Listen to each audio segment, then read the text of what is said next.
Hello ladies and gentlemen, welcome back to another mildly interesting video. Anime is such an amazing and powerful medium for storytelling. You can listen to characters talk about what's going on right now instead of showing it. You can listen to characters talk about what is going to happen instead of showing it. You can listen to characters talk about conflicts instead of showing any of it. You can listen to characters talk about relationships between nations instead of showing it. You can listen to characters talk about the histories of their nations instead of showing it. So this is what it's like to be betrayed live.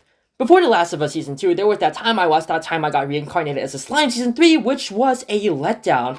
I was excited for what the world had to offer after the jaw-dropping Season 2 that left me unable to stop watching to the end. Well, it did slow down a bit to the end, but by that point a lot was already happening. And we did learn about the world, I think. It's hard to recall. The big problem I have with this season is the excess of voiceover exposition, which, to be fair, Sailor Moon Crystal also fell into. But it's so much worse here. 90% of the time, the characters just talk. These situations.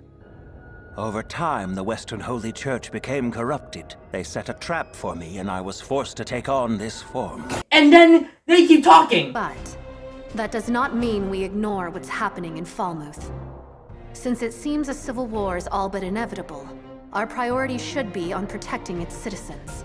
And then they keep talking. That you agree to marry my daughter. Wait a second! It's all well and good that you've approved of this man for whatever reason, but I haven't approved of him yet, you know? Really? And then, you guessed it, they keep talking! May I ask you why? I sincerely wish to cooperate with Tempest. Won't you let us help you with this issue? I appreciate it, but... You should give in. When she sets her mind on something, she never backs down. Characters have now resorted to sitting in conference rooms and talking about relationships they have with other nations or conflicts that are about to happen rather than, showing any of that in a visual medium.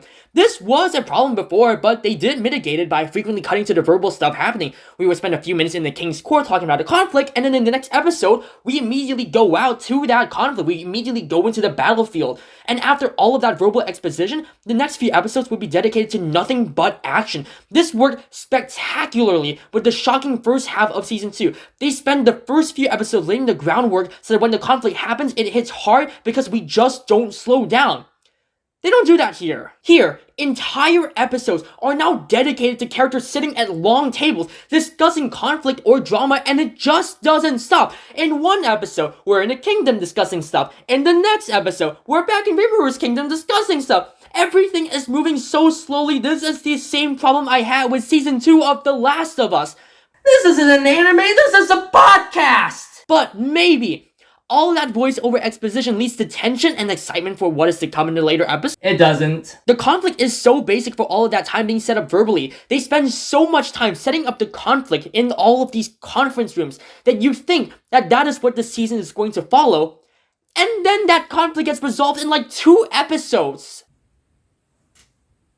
That's it? At least, I could be wrong. I could have forgotten all of that verbal Basil exposition tossed around the conference room salad. It basically went in one ear and then did a U-turn back out. This verbal exposition is also how they handle the new world building. We have new kingdoms, one of them being based off the Tengu, I think. And you want to build a tunnel, and it's gonna be a big, beautiful tunnel. I think. I don't know. It's hard to remember all of that probably interesting world building when 90% of it exists in the words of characters that people say, rather than spending more time seeing the new world with our own eyes. Screw it, I've heard podcasts with better world building than what this anime has managed to do, and they only have audio in their toolbox. Go listen to Archive 81, it is absolutely fantastic. Not much has changed besides the excess of verbal exposition. I still don't like Shion, Rimuru is still kind of interesting, Jarvis is probably the most entertaining part of this, and I think I'm in trouble with Marvel now. Now, there was one good thing about this conflict. It was based on the Swordmaster that we saw from the previous season. It felt clear that when we saw her last season, only for her to be tossed aside in favor of focusing on the Demon Kings, that she would become an important figure later on. So it was good to see her as the main antagonist against Rimuru and his kingdom. Yes, the conflict is forgettable because it's mostly set up verbally and ultimately done in 2 episodes of action, but there is that. Another good thing about the season was that they delved deeper into the fact that this is a world filled with people from the real world, which allowed for more good interactions.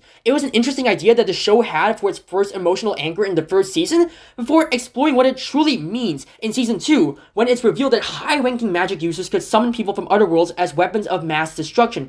We get to see the more sentimental side of that aspect of this new world in a more lighthearted way, not like what we explored in the past 2 seasons, and it was actually pretty refreshing and good to know that the show didn't forget about that aspect. Unfortunately, most of it's conveyed through people talking, and I remember very little from those positives, from only a handful of scenes still in my mind, especially the ramen scene. That was pretty memorable. So overall, it was like less anime and more podcasts.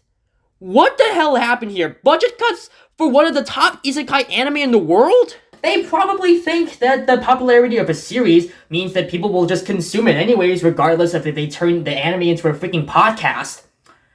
And I'm guilty as charged.